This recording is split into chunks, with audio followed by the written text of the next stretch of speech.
I've been using the Galaxy S9 and S9 Plus for a couple weeks now, so I wanted to share with you my 5 favorite features for the phones, as well as 5 ways that they still need improvement. Let's start with the pros. I said it last year and I'll say it again, the overall design of Samsung's newest flagships is fantastic. Even though they haven't changed much since the Galaxy S8, they didn't really need to. The curved edges and glass front and back make them comfortable to hold, while also making it easier to reach both the top and bottom of their tall displays. The buttons on the sides are tactile and satisfying to press, it still has a headphone jack, and the fingerprint sensor has been moved beneath the camera. Not too many people enjoyed having it off to one side. Job well done, Samsung. The only problem that I could see with the overall build is that since it's all glass, it is much more vulnerable to both damage and fingerprints. You could get a big case to protect it, or you can pick up a skin from Dbrand, which won't add any bulk. It gives the slippery beast a bit more grip, and with a wide selection of skins to choose from, you can really make your phone stand out from the crowd. I'll drop a link down below if you're interested. The second best feature is the display.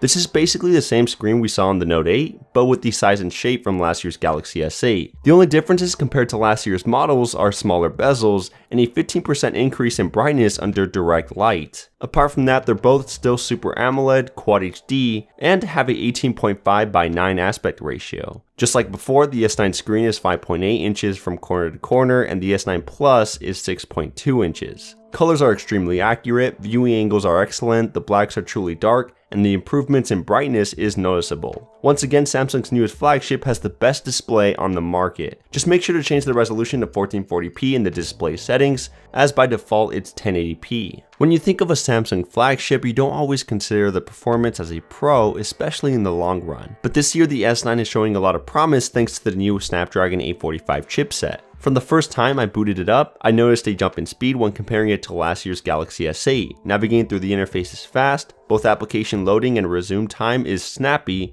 and animations and transitions are buttery smooth. If you like to game, this is the way to go as well. It's packed with the Adreno 630 GPU, the most powerful graphics chipset Qualcomm has ever produced. And that's not even mentioning Qualcomm Snapdragon X20 LTE modem for improved networking performance. The phone isn't perfect though. I did encounter a few hiccups. For example, when loading up the Bixby panel, or trying to use the face widgets within the always on display, but in the end the pros outweigh the cons. This is definitely the fastest Samsung phone I have ever used. Still, it won't outperform some of the fastest phones on the market such as the OnePlus 5T or Pixel 2, but it does manage to do certain tasks faster such as loading up apps or web pages. Generally speaking, Samsung has always done a great job with the rear camera, and this year it's the single biggest upgrade on the Galaxy S9 and S9 Plus. When compared to the S8, pictures are more detailed but not as overly sharpened. They appear less processed, resulting in a more natural look. But the key improvement I had my eye on was the low light performance, and that's thanks to the extremely wide f1.5 adjustable aperture. When grabbing shots in the dark, photos on the Galaxy S9 have less grain and more detail since that big aperture lets more light into the camera. In fact, even in settings where I thought it would be too dark for good photos, the results were consistently surprising, providing me with pictures that looked astonishing. Now, I wouldn't name this camera the best of the year. It isn't without its disadvantages, including a very long shutter time in low light, resulting in some blur from moving objects, and frequent overexposure in daytime shots. It comes down to this.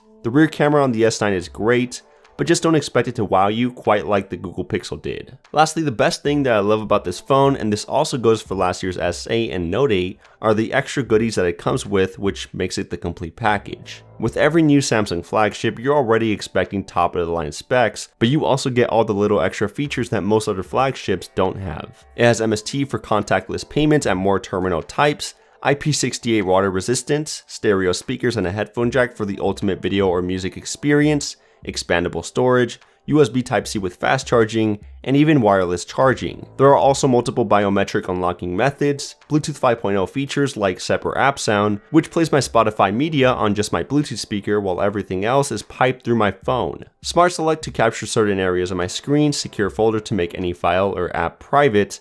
You get the point. I'd even say the main reason why most people pick up a Samsung flagship is because of all these little extra things that it can do that most other phones can't. Sometimes Samsung does overdo it though, by including superfluous, annoying, or gimmicky features. And that's where I move on to the cons of these two phones. Just keep in mind that some of these complaints could be seen as a bit nitpicky. They are undesirable features, but nothing that would ruin the phone in my opinion. Let's start with the software. There are a few things that Samsung still can't get right, and it has a habit of introducing new features that most people won't use. I just like to label it all under the category of Samsung bloatware. For some reason, Samsung feels the need to duplicate practically every app or feature that its competition makes, and then try to force their users to use it. So if you're in Google's ecosystem, you're most likely going to install and use Google's apps, rather than stick with Samsung's. But since Samsung won't allow you to disable some of their apps by default, you'll be stuck with the second useless calendar, clock, gallery, browser, and email icon within your app drawer. Bixby is also another great example of a Samsung feature that no one asked for. Samsung wants you to use it so badly, in fact, that it's willing to dedicate an entire hardware button to Bixby,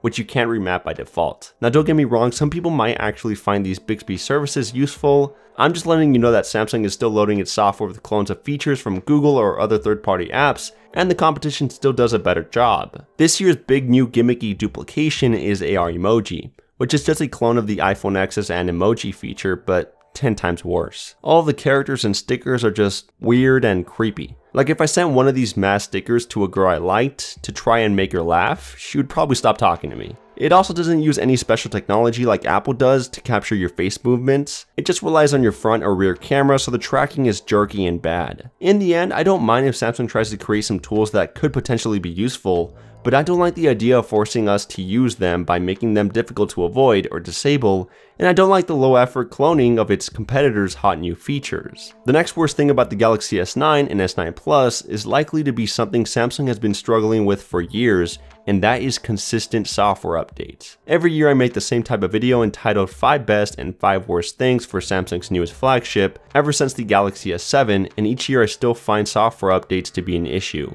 The Galaxy S7 took over 6 months to get the Android 7.0 Nougat update in the US, and some still haven't received it. The Galaxy S8, which shipped with Android 7.0 and not 7.1, has only just recently started to receive the Android 8.0 Oreo update, a version of Android that has been out for over 7 months now. Since the S9 is shipping with Android 8.0 and not 8.1, I'm already expecting it to not get Android P until after the next release of the Galaxy S phone. I could be wrong, the company could turn things around, but this has always been the case with Samsung devices. Ever since the commotion of the Galaxy Note 7's battery explosion, Samsung has been taking it safe. It stopped pushing the limits on battery capacity on its newest Galaxy S and Note devices. Every Samsung flagship except the active branded devices released since then hasn't pushed past the Note 7's 3500 mAh capacity. This year is no different, as the S9 and S9 Plus have the same battery capacity as last year's models, 3000 for the S9 and 3500 for the S9 Plus. You may think that's more than enough, but after considering how many pixels it's packing, paired with the most powerful GPU and CPU on the smartphone market,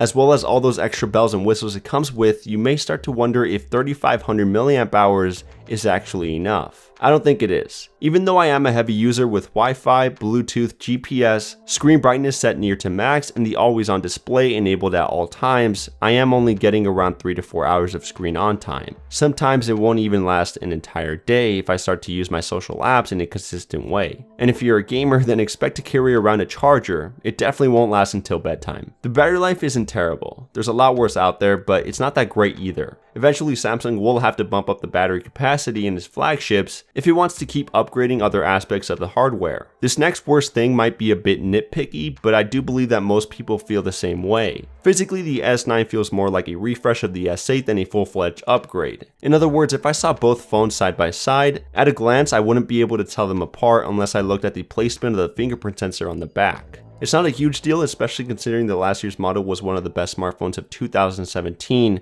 but I don't believe that there's enough hardware upgrades, new useful software features, or design changes to call this the Galaxy S9. It feels more like a Galaxy S8 2018 version. Finally, I wanted to talk about the price. Right now the S9 is retailing for $720 here in the US, with the S9 Plus going for $840, which is $120 extra. This is a matter of opinion, but I think many may find the cost of the S9 to be a bit high, especially considering it's pretty much a Galaxy S8 refresh. After all, last year's model will provide you with a similar experience at a much lower price tag, but some might consider it a fair price point given it's the top of the line specs. I would say it depends on what type of smartphone you're carrying right now. If you are rocking an S8 or Note 8, you'll most likely think this phone isn't worth it. But if you're looking at making your next smartphone purchase in the near future, and you're coming from a 2 to 3 year old device, then it doesn't get much better than this, especially if you're considering a carrier subsidy. So that's it for this video. Let me know in the comments which features you enjoy or hate in the Galaxy S9. Make sure to give it a huge thumbs up if you enjoyed. Don't forget to take a look at all those skins from Dbrand. Get subscribed for even more awesome Android content, and I'll catch you guys in the next one. Peace!